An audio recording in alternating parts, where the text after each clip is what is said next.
Sarah's an amazing Disney artist here. She's also going to be here to help us out during this class. So if you bring a pencil, rolls underneath this seat in front of you, just raise your hand up nice and high so one of us can see and we can help you out. Sarah's also up there to show you if you need to leave early. Give a big push to that third door, all the way to the right up there to the top of the stairs. It'll take you right back out to our courtyard. On to the fun stuff. I want to know, is this anybody's first time ever at the Animation Academy?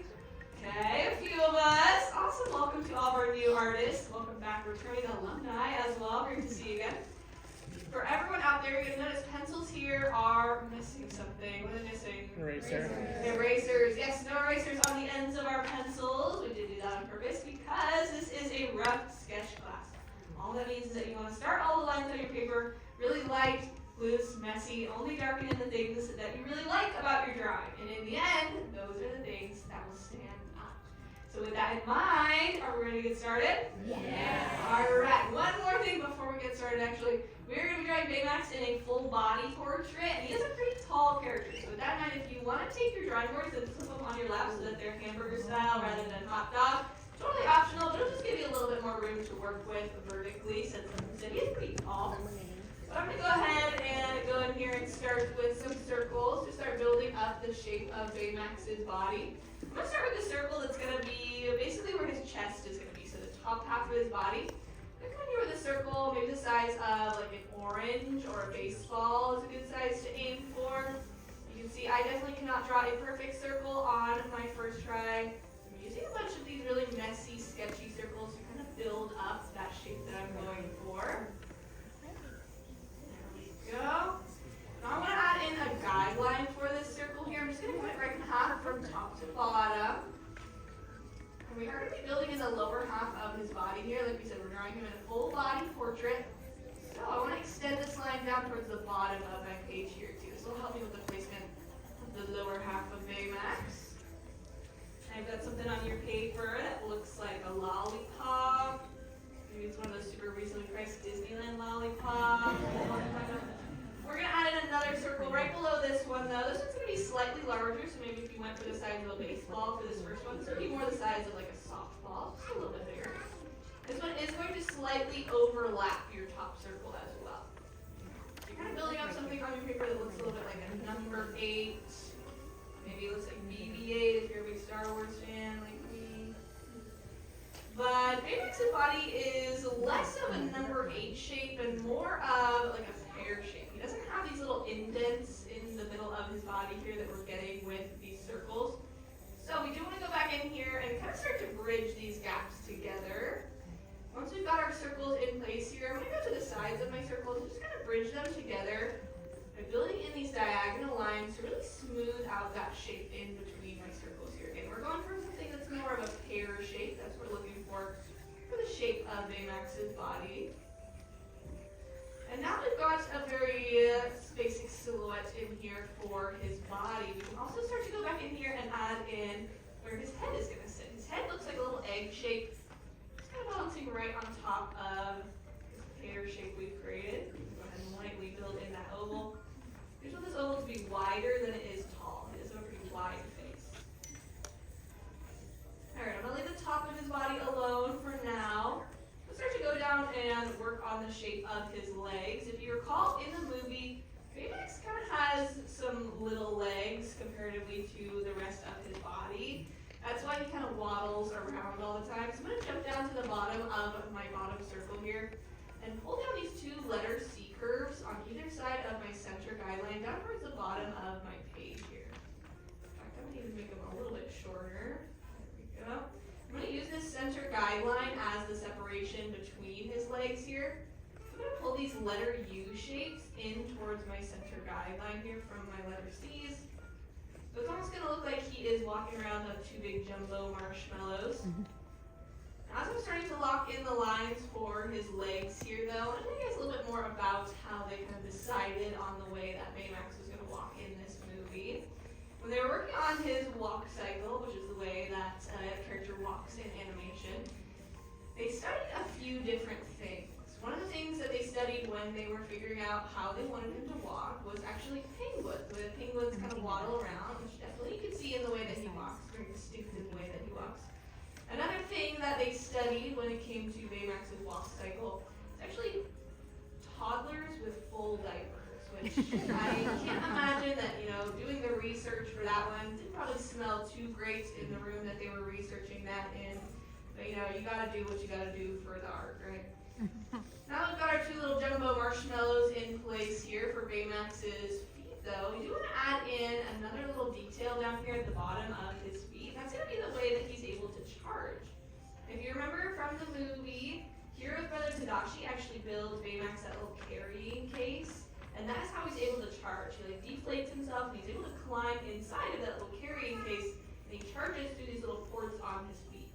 I'm going to start by adding in this really soft rainbow right towards the bottom of his feet, and going all the way from one side of his foot to the other foot. And before I lock that in, I'm going to build up these little rectangle shapes on top of either foot. So they almost look like little staples sitting on top of my rainbow. And then I want to blend those little rectangle shapes into my rainbow line as I'm going to lock those in. So I want it to all kind of just blend together into one line here. Darkening in or locking in my favorite line from my little rainbow and my rectangle shapes.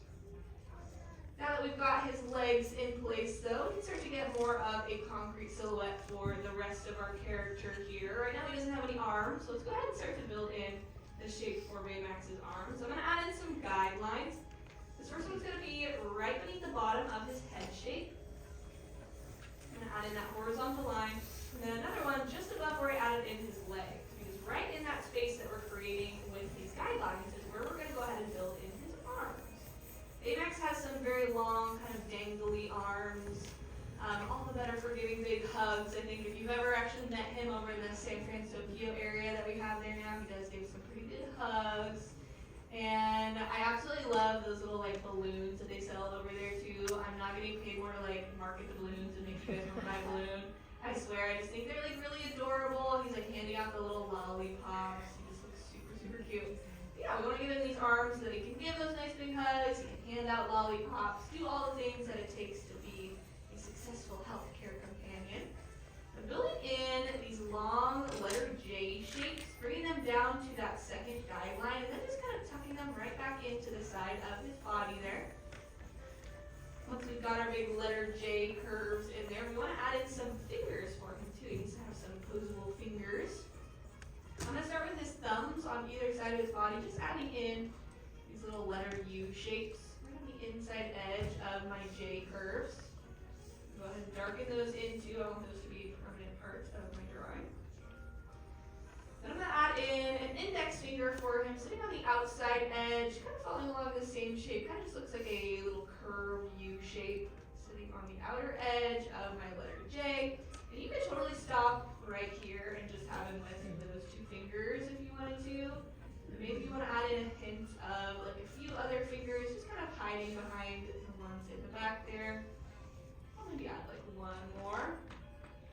Now that we have those fingers in there, we can also start to go back in there and lock in the shape of those arms. You can also lock in the shape of his body and his head here as well, because he's not going to have any other features that are going to leave the shape of that head or the body. Now if you didn't know though, Baymax here, he actually originally came from a Marvel comic book.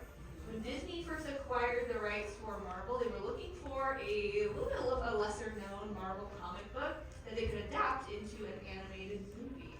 So they found this comic book that was called Sunfire and the Big Hero 6. That was where Baymax's character originally came from.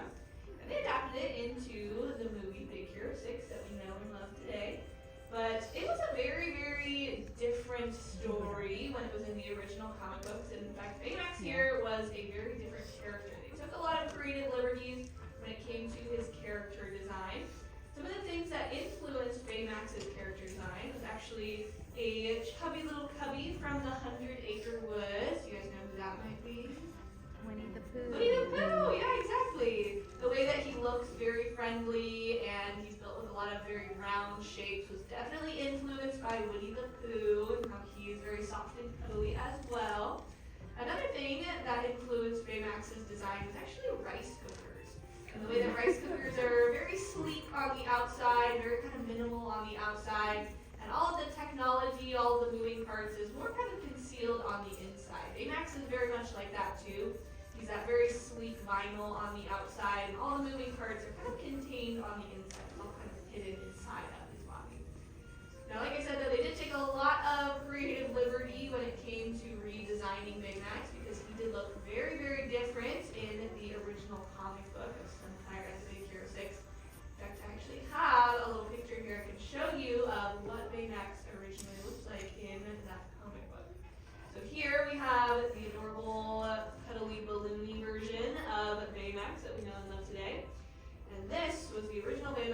1998.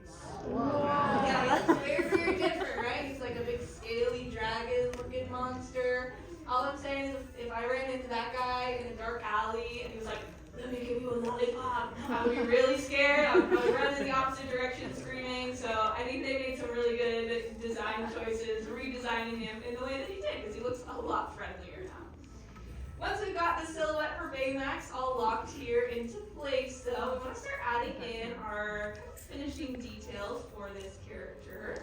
Baymax actually has a lot of these little vinyl patches all over his body that Hiroyuki Tadashi adds in to kind of make him a little bit, sturdier. Although if you've seen the movie, you know just how well that works. That's one of my favorite scenes, though, when Baymax gets a bunch of holes in them and they're trying to like patch him up with the cello tape, and he's just deflating everywhere. And then he gets a little battery, and he's like, "We jumped out a window, Henry baby." I feel like that is like the best sequence in the entire movie, but I digress. We're gonna add in those little patches all around his sort of like high friction points. So right here on his elbows, we're gonna add some.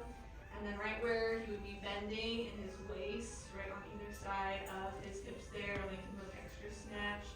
And then we also want to add in some around the outside edges of his thighs there.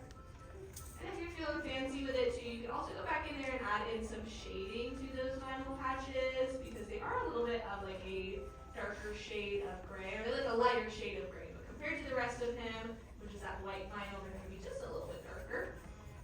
We also want to add in that little port that he has on his chest. It's like right where his heart would be.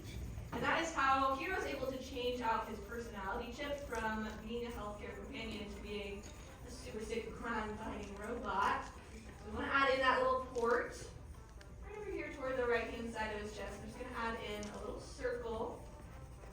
And right inside of that circle, I'm going to do something very similar to what I did for the line down at the bottom of his feet. I'll go ahead and cut my circle in half.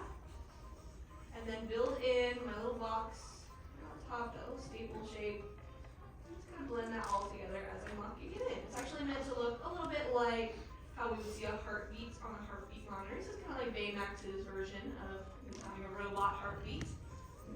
And the very last thing we need to add into our drawing is going to be Baymax's face. So I like to cut my little oval in half here, right up top. And then I'll add in two little circles for his little eyes. Cameras on either side of my center guideline, and then add in that horizontal guideline right through the middle to bring them together. Now, Baymax's face here was actually inspired by these little Japanese Suzu bells that they saw when they were, the animators saw when they were on their research trip to Japan, because usually, for an animated film, they do some research trips to whichever location this film is taking place in, so that they can more accurately represent the landscape, the culture, the people, and of course this movie took place in the fictional San Francisco, which was a combination of San Francisco and Tokyo. So they actually ended up taking research trips to both of those places, and they found that these bells when they were in Tokyo that they thought looked like little faces, and that was actually the major inspiration for Baymax's face.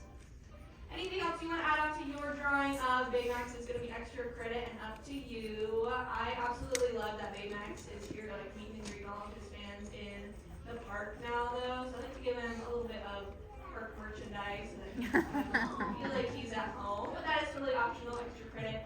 You could give him a little balloon. You can give him a balloon of himself. That would be super meta.